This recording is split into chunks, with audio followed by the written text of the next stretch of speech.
അനുസരിച്ച് ലൗകിക സുഖം അനുഭവിക്കാവുന്നവന്റെ തോന്നലല്ല. കാലിടറി വീഴുന്ന ഒരു ദിവസമുണ്ട്.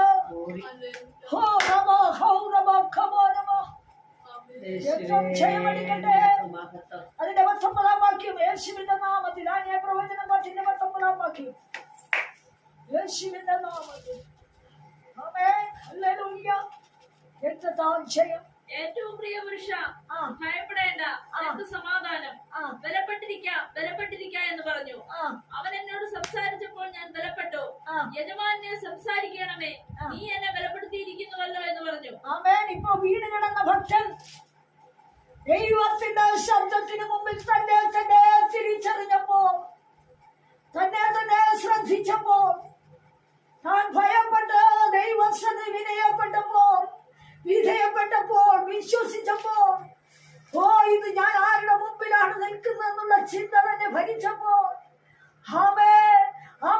ദൈവം വീണ്ടും ഇടപെടുകയാ. നിന്റെ പ്രാർത്ഥന ആദ്യ ദിവസം തന്നെ എന്റെ അടുക്കൽ എത്തിയതാണ്. പക്ഷേ നിനക്ക് മറുപടി തരുന്നതിന് മുമ്പ് നിന്നെ ഒന്ന് ഞാൻ ബലപ്പെടുത്തുകയാ. നീ ഒന്ന് എഴുന്നേറ്റ് നിൽക്ക്.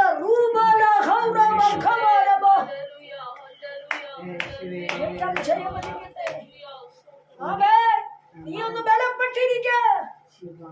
ദൈവം തൊട്ടാതെ ബലപ്പെടുത്തില്ലെന്ന്.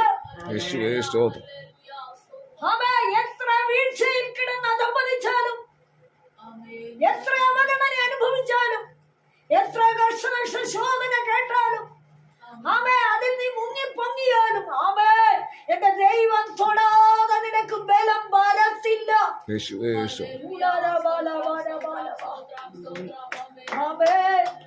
ദൈവം നിന്നെ തൊടണമെങ്കിൽ നിന്റെ ഹൃദയത്തിന്റെ ഗർവം മാറ്റണം. രണ്ടാ, നീ കേട്ടനുസരിക്കണം. 3, നിന്നെ തന്നെ നീ ഒന്ന് തിരിച്ചറിയണം.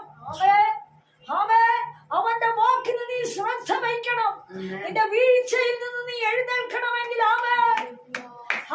ദൈവഹിതത്തിനൊത്തവണ്ണം കർത്താവിന് മഹത്വം കൊടുത്ത് മുമ്പോട്ട് വരണം. യേശുവിന്റെ നാമത്തിൽ ഈ ദിവസങ്ങളിൽ കുരിശ് വലിയ കയ്പുനീര് കൂടിയ. എന്തിനാ?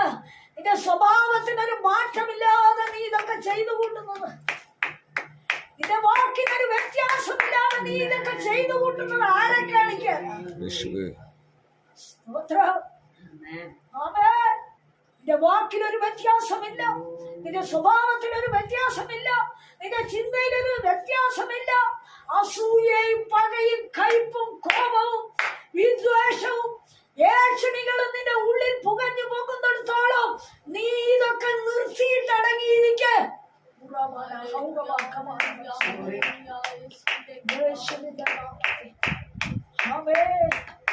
കർത്താവ് ചോദിക്കുന്ന, എനിക്ക് ഇഷ്ടമുള്ള ഉപവാസം എന്ത്? തലയെ വേഴത്തെ പോലെ കുനിക്കുന്നതോ, എട്ടും പെണ്ണയിലും പിടിച്ച് കിടക്കുന്നതോ?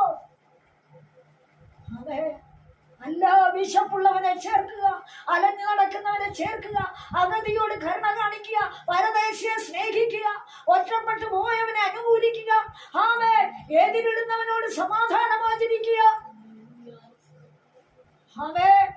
നിന്റെ മാംസരക്തങ്ങളായിരിക്കുന്നവർക്ക് നിന്നെ തന്നെ നീ വെളിപ്പെടുത്തുക. നിന്റെ അപ്പം വിശപ്പുള്ളവന് നുറുക്കി കൊടുക്കുക. ഇതല്ലയോ എനിക്ക് ഇഷ്ടമുള്ള നോമ്പ്?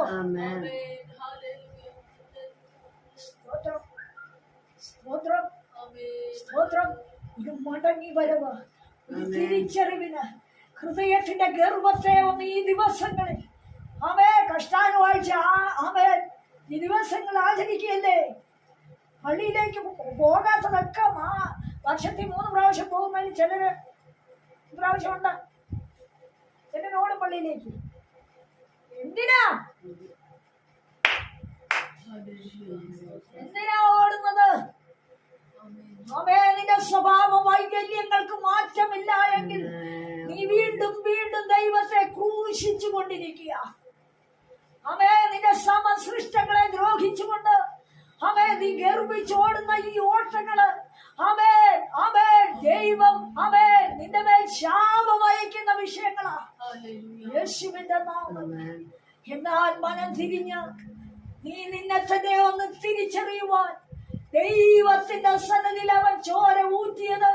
അവൻ യേശു പാപികളെ സ്നേഹിച്ച് പാവത്തെ വെറുത്ത് അവൻ തന്റെ ചങ്കിലെ ചോര മുഴുവൻ ഊറ്റി ക്രൂശിലേൽപ്പിച്ചത് നീ എല്ലാ വർഷവും പോയി ഇത് ആചരിക്കുവാനല്ലെന്ന്, ക്രൂശിൽ നോക്കി നീ കളിക്കാനല്ലെന്ന്, അവൻ ക്രൂശി ചുമക്കാനല്ലെന്ന്.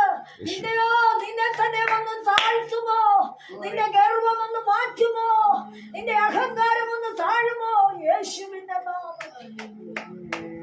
അവേ വാക്കിൽ ആനുകൂല്യമില്ല, ചിന്തയിൽ അനുകൂലമില്ല, പോക്കുവരവിൽ അനുകൂലമില്ല, പ്രവൃത്തി മണ്ഡലത്തിൽ ദ്രോഹമല്ലാതെ മറ്റൊന്നുമില്ല. നീ എന്തിനാചരിക്കുന്നു? കോപ നിന്നെ ചൊല്ലി രഹസ്യത്തിൽ കരയുന്ന ദിവസങ്ങളാകരുത്. ഈ ദിവസങ്ങളിൽ ഹല്ലേലൂയ ആമേൻ ഇരുട്ടാകുന്നതിനും കാലന്ധകാര പർവ്വതത്തിൽ തട്ടിയിടറുന്നതിന് മുമ്പ് യഹോവയ്ക്ക് നീ മഹത്വം കൊടുക്കുക. ആമേൻ യഹോവയല്ലോ നിന്നോട് അരുളി ചെയ്തു. ആമേൻ നീ അവന്റെ വാക്കിനെ വിശ്വസിക്കുക. അവന്റെ വചനം പുറയിലെറിഞ്ഞ് നീ ഏതൊക്കെ വഴിക്ക് മാറി നിന്നാലും അവന്റെ കണ്ണ് ശത്രുവിന്റെ കയ്യിൽ നിന്നെ ഏൽപ്പിക്കും. സ്തോത്രം സ്തോത്രം സ്തോത്രം. അവനെ തിരിച്ചറിയും വരെ നമുക്കറിയാമല്ലോ. കർത്താവ് ഒന്ന് തിരിഞ്ഞ് നോക്കിയത് എന്റെ ചങ്ക് പൊട്ടിപ്പോയി ഇല്ലേ? ഓക്കെ, കർത്താവ് ഒന്ന് ചെറുതായിട്ടൊന്ന് തിരിഞ്ഞ് നോക്കിയതേ ഉള്ളൂ. സ്തോത്രം സ്തോത്രം. പക്ഷേ അനുദപിക്കുന്നവൻ, അവനെ വിശ്വസിക്കുന്നവൻ, അവന്റെ പുറകെ നടക്കുന്നവൻ, അവനിൽ ആശ്രയിക്കുന്നവൻ ആ നോട്ടം കാണുമ്പോൾ മടങ്ങി വരുമെന്ന്